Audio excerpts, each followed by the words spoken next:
All right, so let's discuss the preview of the San Francisco 49ers opponent, the Arizona Cardinals. So, from watching the tape and looking as a scouting report of the matchup, the one thing that stands out about the Arizona Cardinals is their ability to stop the run. They can stop the run. They can create a little pressure here and there. Their offense is okay. I wouldn't say it's top of the food chain, but it's good enough.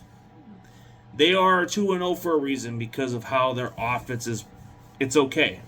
Like, as long as James Conner gets going, their offense is going to move. As long as Kyler Murray doesn't make mistakes, they have a chance. You look at how they're able to do that. Trey McBride is the security blanket. Marvin Harrison, it's like he can have his moments, but he's another target to focus on. I mean, there's other factors of their offense that you have to watch out for. Like their tight end, Elijah Higgins. He's an okay tight end. You got Michael Wilson, who's kind of like a number 2 receiver for them. Then you got this slot receiver, Greg Dortch, who's kind of not... He's not a slouch. He's an okay wide receiver, not your typical guy that can scare you in a way. He doesn't seem like that kind of guy. But then you look at their defense. Calais Campbell, at 39 years old, still playing at a freaking high level. That's outstanding. I don't think a lot of guys of our age would have played at this level. But Calais Campbell could. He's a future Hall of Famer. You got Josh Sweat from the Eagles. That was a good pickup in free agency. They got some guys that can stop the run. They got Dalvin Tomlinson, I believe. Dalvin Tomlinson's a guy they just signed, which he's a good run stopper. That's where they're definitely at their strength on defense, is they have the ability to stop the run. You're going to have to really try to get creative on them because they're going to mix in some exotic blitz. They're going to do a little bit of something. They're going to try to catch you off guard a little bit. And what's challenging about them is you look at how that's why they are where they're at, because they were able to make those opportunities. But here's their weakness. There's a weakness, which we all have weaknesses in all perspective. So you look at the competition. You just played by your schedule, of course. You played by them, of course. But playing the New Orleans Saints, out of all people, which I will say my team's guilty of that also. But in this matchup, you should have blew them out. You should have blew them out in the first place. You guys didn't do that. The Saints were able to get 5 sacks on Kyler Murray. Kyler Murray can tend to hold on to the ball. That's the weakest part of Kyler Murray, is he can hold on to the damn ball. But what makes it even scarier for him is he can move. So you got to definitely contain him. You got to contain this kid. He's like a kid running into the playground.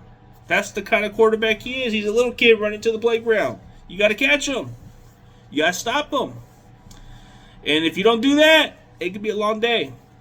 But they're not able to score points in the fourth quarter. They are not able to close out games. The game against the Carolina Panthers, they were close to choking that lead. You know what I mean? Carolina is not good. You saw what they did against Jacksonville. Not good. Against the Arizona Cardinals, the Cardinals would have blew it. You can't have that against San Francisco, especially the way we're injured too. It's an even playing field. What I see in this matchup is Mac Jones can be able to expose that secondary. You got to definitely match up on Ricky Pearsall. Ricky Pearsall's got that separation speed. He can take it to the distance if he wanted to. You got guys like Juwan Jennings, who's a tough contestant catches. He's definitely listed questionable. But even then, you got Kendrick Bourne. Kendrick Bourne is somebody who's already familiar with our system. He can make nice catches here and there. But outside of that, man, you got to find ways to get CMC the ball in the backfield. I think as a runner, maybe you can limit the running touches and try to like give some touches to like Brian Robinson, maybe give some touches to Guerrero so you can get some big plays out of it, and then slowly open up the offense more. But you see how it can match up. Because our defense, they are ranked top 10 this year, which is crazy. I don't know how some of you guys don't even understand. Under Robert Saleh this year, this defense is significantly improved. We are 6th against the run. That's a lot better than being 28th against the run. Our pass defense, it's ranked number 3.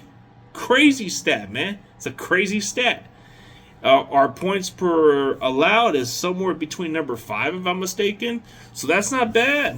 It's not bad. There's a lot of factors.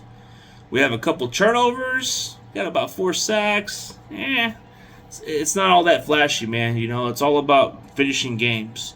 And if you notice how we play, man, we close out games in the fourth quarter. There was a couple games where maybe a team could have made a comeback. But no, we were able to close those games. The weakness of the Niners is definitely going to have to come down to us staying healthy. You look at our defensive line, we're not getting a lot of production, but we're still getting the pressures. The offensive line, it's a little concerning a little bit because it hasn't gelled quite up to the potential yet. You're really kind of like looking at the special teams as another question mark because it hasn't improved, but you're hoping that maybe since you already signed a new kicker from last week, you're hoping it can only get better. That's probably one of your weakest spots. You look at the secondary has their moments, but they're able to hold it up. They're not giving up a lot of big plays. Our linebackers are pretty outstanding. I think this game's going to be a dogfight. It's not going to be like a blowout or nothing like that. It's going to be more of a competitive type of game because both teams are injured. Both teams have a lot to gain regardless of who they got out there. The Niners are they're more resilient than the Cardinals right now. The Cardinals, to me, is like, they just can't finish out the fourth quarter. But the reason why they won those games is because they had the early leads. And the opponents they face, if they did this against San Francisco with this situation, they would not win this game. And this is why San Francisco will win. Plain and simple. We're very resilient in the fourth quarter. And that's where the Cardinals have struggled the most at. That's the only reason why they're 2-0, because of who they face and because of the fourth quarter. You got to realize that San Francisco is a far better football team than the Saints and the Carolina Panthers. So it's going to be a team that it's going to be a hard challenge, man. Regardless of our wide receivers or the tight ends, bro, we were still able to get the job done. So I think it's going to come down to us winning by 3 points. So 24-21, because Mac Jones doesn't have to do a lot. He just has to do enough to win the game. He doesn't have to play hero ball. Christian McCaffrey, if he can get going, that would be great. If this offense can get rolling, we're more than capable of finishing this game. So that's why I feel we're going to win.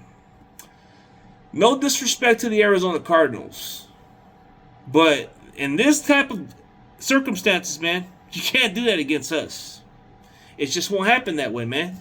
You have to be able to play better in the fourth quarter. You need to realize that we're not Carolina and the New Orleans Saints, bro. If we were down by a touchdown, we're coming right back and let it get to a field goal, and then we're going to win that game. So you're going to have to look at it that way, man. So no offense to you guys. I feel like this is a favorable matchup. I feel like this is where the Niners could definitely prove the Dallas wrong. Nobody's impressed how we're finishing. We're playing through injuries and we're still winning ball games. You're looking at the Arizona Cardinals. I'm just not impressed. I watch a lot of the tape. It's not impressive. The fourth quarter is something that you have to suspect on them. Their secondary is decimated right now. This is a golden opportunity for this 49ers team to expose it. They're 1 week away from having Demarcus Robinson return from suspension. They're weeks and weeks away from getting healthy. So you go into the season 3-0.